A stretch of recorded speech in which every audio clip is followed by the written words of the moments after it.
Hi guys, welcome back to my channel. So यार पिछले lecture में हमने मेटाफेज पूरा किया था सेल साइकिल एंड डिवीजन का।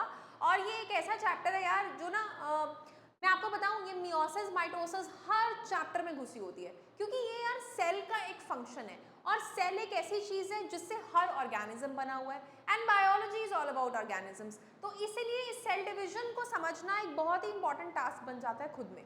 तो coming here in starting with the next phase that is metaphase. देखो, मैंने आपको शॉर्ट फॉर्म कराया था पीमैट।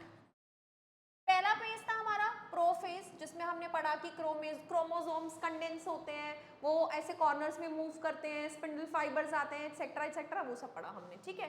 मेटाफेज में हमने पढ़ा कि वो एक मेटाफिजिक प्लेट पे अलाइन हो जाते हैं, उनका न्यूक्लियर एनवेलप बाहर का टूट जाता है और अब क्रोमोसोम पूरे के पूरे सेल में डिस्पर्स्ड है।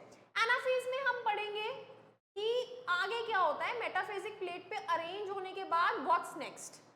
ठीक है ना। तो आइए स्टार्ट करते हैं।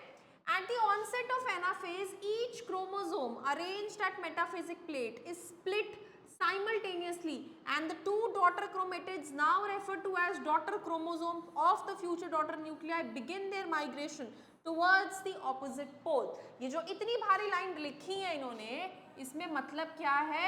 ये हमारा सेल, ठीक है, ये हमारा सेंट्रियोल, सेंट्रियोल से निकले हुए एस्टर्स, ठीक है, और ये रहे हमारे स्पिंडल फाइबर्स, है ना, ये हमारे स्पिंडल फाइबर्स। ठीक है जी। अब देखो, मैंने आपको बताया था कि यहां पे क्या प्रेजेंट होते हैं, सेंट्रियोल्स, सॉरी क्रोमोसोम्स, है ना। ये क्या है उनका, दिस इज देयर काइनेटोकोर, और ये सेंटर में क्या है उनका, सेंट्रोमियर। तो ये हमारा एक सिस्टर क्रोमेटिड है, this is hour one chromatid which is green in colour, and ये हमारा दूसरा क्रोमेटिड है, करेक्ट। ये जो हमारे स्पिंडल फाइबर आ रहे हैं, ये इनके साथ यहाँ काइनेटोकोर पे जुड़ जाते हैं, like this, attach over here. ठीक है। अब क्या होगा, पुलिंग होगी। ये जो धागे हैं इस काइनेटोकोर पे अटैच होने के बाद इन सेंट्रोमियर्स को अलग अलग करेंगे।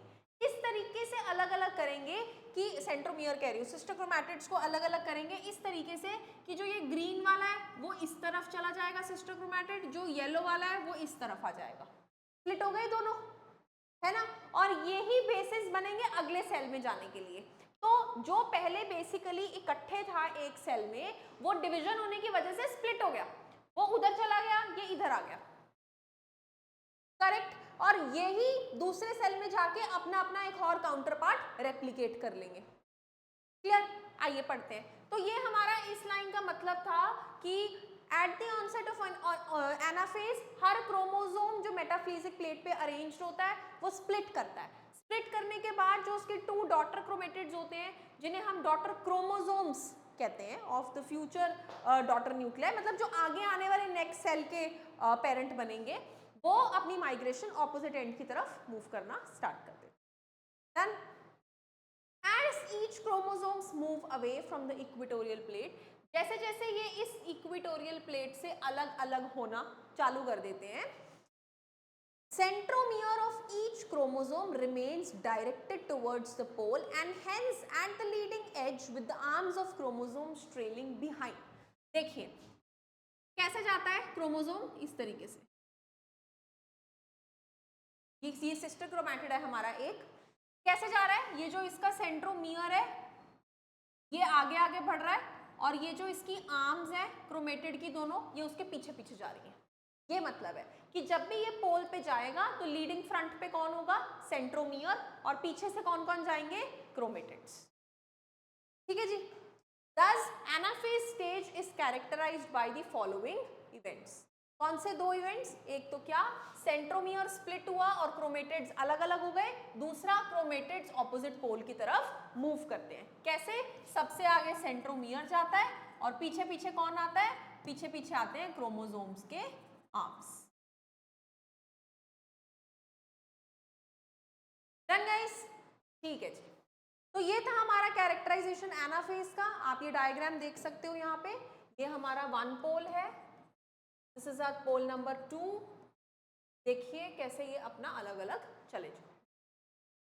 ठीक है guys, that's all about anaphase. I hope you like the lecture. अगले लेक्चर में हम टीलोफेज स्टडी करेंगे। Thank you so much.